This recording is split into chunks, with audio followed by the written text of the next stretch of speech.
Assalamu alaikum dear students, first year physics new course, chapter number 2, force and motion, lecture 18 in elastic collision in one dimension. Consider two bodies of masses m1 and m2 moving with velocities v1i v2i along the same line. फर्ज करें दो bodies हैं, एक का mess m1 move कर रहा है with velocity v1i से और दूसरा मैस है m2 मूव कर रहा है विद इनिशियल वेलोसिटी v2i से. Late v1i is greater than v2i, v1i v2i से ग्रेटर है. After time t they make inelastic collision and stick together. Let their combined mass become m1 plus m2 which moves with velocity vf after the collision. कुछ time t के बाद दोनों एक दूसरे के साथ कोलाइड करते हैं और कोलिजन के बाद दोनों एक दूसरे में कंबाइन इस तरह से हो जाते हैं कि उनका मैस बन जाता है m1 प्लस m2 और वो मूव करता है with velocity vf. Law of conservation of momentum is applied to both types of collision,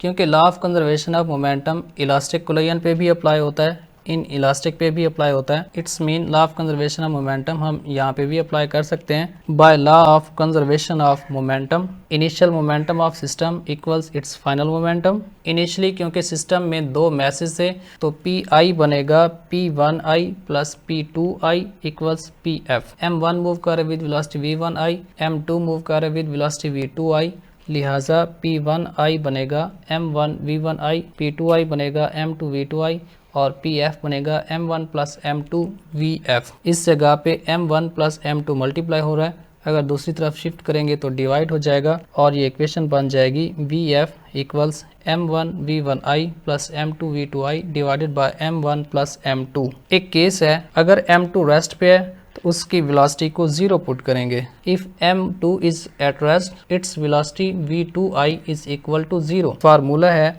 vf equals m1 v1i plus m2 v2i divided by m1 plus m2.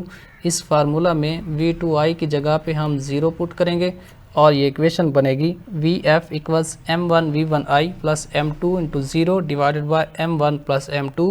ये सारा factor 0 हो गया.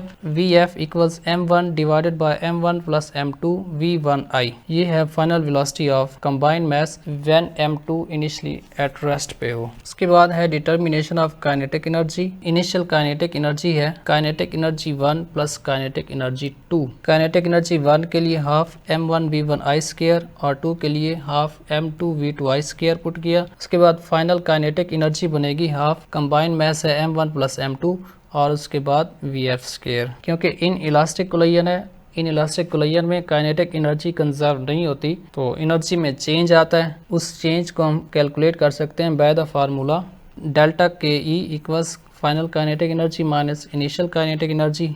इस formula में वैल्यूज पुट करेंगे, यहाँ पे final kinetic energy और यहाँ पे इनिशियल काइनेटिक एनर्जी.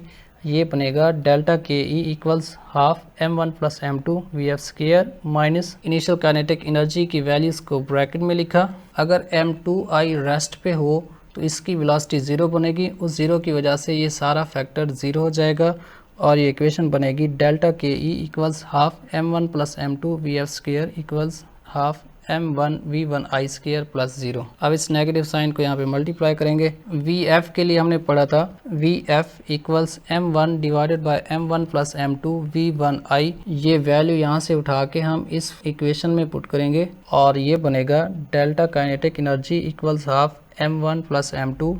उसके बाद m1 divided by m1 plus m2 v1i whole square minus half m1 v1i square. ये स्क्वायर इन टर्म्स के ऊपर सेपरेटली अप्लाई करेंगे और ये इक्वेशन बनेगी delta kinetic energy equals half m1 plus m2 m1 square divided by m1 plus m2 whole square v1i square minus half m1 v1i square. यहाँ पे m1 plus m2 से ये स्क्वायर कैंसिल हो जाएगा, बाकी बनेगा half m1 square divided by m1 plus m2 v1i square minus half m1 v1i square. ये है डेल्टा काइनेटिक एनर्जी या इसे कहा जाएगा चेंज ऑफ काइनेटिक एनर्जी. अगर काइनेटिक एनर्जी का फ्रैक्शनल चेंज लिया जाए means delta kinetic energy divided by initial kinetic energy, ये आएगा ऊपर डेल्टा काइनेटिक एनर्जी की वैल्यूज़ जो हमने यहाँ पे डिराइव की है, नीचे है इनिशियल काइनेटिक एनर्जी की वैल्यूज़ जो इक्वल है half m1 v1i square plus half m2 v2i square. क्योंकि m2 रेस्ट पे था उसकी इनिशियल वेलोसिटी 0 थी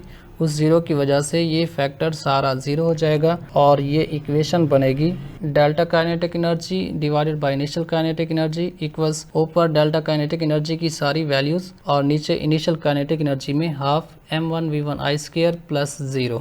नेक्स्ट इस हाफ को इन दोनों टर्म्स के लिए सेपरेट लिख देंगे और ये बनेगा delta kinetic energy divided by initial kinetic energy equals ऊपर है half m1² divided by m1 plus m2 v1i² divided by half m1 v1i² minus ऊपर है हाफ m1v1i² और नीचे भी हाफ m1v1i²। अब ये आपस में कैंसिल हो जाएंगे। इस इक्वेशन में 1/2 से 1/2 कैंसिल, v1i से v1i कैंसिल, इधर m1² से m1 कैंसिल और बाकी बचेगा delta kinetic energy over kinetic energy equals m1 divided by m1 plus m2 minus 1। इसका एलसीएम लेंगे तो ये बनेगा डेल्टा काइनेटिक एनर्जी और kinetic energy initial equals m1 minus m1 plus m2 divided by m1 plus m2। इस negative sign को अंदर multiply करेंगे और ये बनेगा डेल्टा के ई डिवाइडेड बाय इनिशियल के E equals m1 minus m2 divided by m1 plus m2। m1 plus का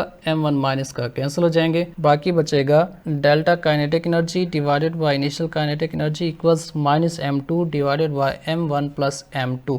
The negative sign in this equation shows that kinetic energy is lost in this collision। क्योंकि inelastic collision है और in elastic collision में kinetic energy conserve नहीं होती। ये formula इस बात की वेरिफिकेशन है कि इन इलास्टिक कोलिजन में इनिशियल काइनेटिक एनर्जी सिस्टम की कंजर्व नहीं होती, यहाँ पे एनर्जी कुछ लॉस हो गई है। Next lecture 19 in elastic collision in 2 dimensions. The gravity sphere के प्लेटफॉर्म से हमने फर्स्ट ईयर क्लासेस का आगाज़ किया हुआ है। अगर आप हमारे प्लेटफॉर्म से लर्न करना चाहते हैं तो हमारी वेबसाइट का लिंक है thegravitysphere.com, आप यहाँ से इनरोल कर सकते हैं। हमारा व्हाट्सअप नंबर है, आप यहाँ से कॉन्टैक्ट कर सकते हैं। हमारे फेसबुक पेज को फॉलो कीजिएगा और द ग्रेविटी स्फीयर के नाम से हमारा यूट्यूब चैनल है, आप इसको सब्सक्राइब कीजिएगा ताकि हमारे आने वाले तमाम लेक्चर्स आप तक पहुंचते रहें। थैंक यू, अल्लाह हाफिज़।